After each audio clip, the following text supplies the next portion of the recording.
Ukraine యుద్ధాన్ని ఆపేందుకు రష్యాను ఆర్థికంగా దెబ్బతీసేలా America ప్రయత్నిస్తోంది. రష్యాతో వ్యాపార సంబంధాలు కొనసాగిస్తున్న దేశాల మీద బెదిరింపులకు పాల్పడుతోంది. మాస్కోతో వ్యాపార సంబంధాలు కొనసాగిస్తే 100% సుంకం విధిస్తామని భారత్, చైనా, బ్రెజిల్, నాటో హెచ్చరించింది.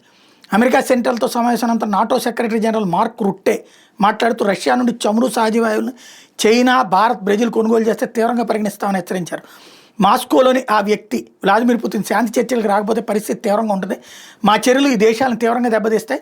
పుతిన్ని వెంటనే ఫోన్ చేసి శాంతి చర్చలకు సీరియస్గా తీసుకోవాలని ఒత్తిడి తీసుకురండి, లేదంటే 3 దేశాలకు భారీ ఎదురు దెబ్బలు తగులుతాయంటూ హెచ్చరించారు.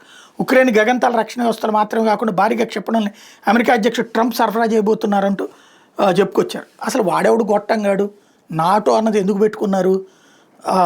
నార్త్ అట్లాంటిక్ ట్రీటీ, ఆ దేశాలందరి మీదకి ఎవడన్నా యుద్ధానికి వస్తే వాళ్ళందరూ కలిసి యుద్ధం చేయడానికి. వాడికి ఆర్థికపరమైన అంశాలు ఎక్కడుంది అసలు?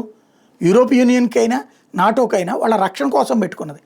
దాని ద్వారా వేధిస్తామంటే ఇక్కడ వీళ్ళకి ఏమైనా మనం బానిసలమా ఏంటి? అతి తెలివితేటలు ప్రదర్శిస్తున్నారు, అతి అధికారాలని ప్రదర్శిస్తున్నారు, ఓవర్ యాక్షన్ చేస్తున్నారు. వాడెవడు చెప్పడానికి, మనం ఎవరు చేయడానికి? అక్కడ ఇలాంటి దరిద్రులతోనే సమస్య.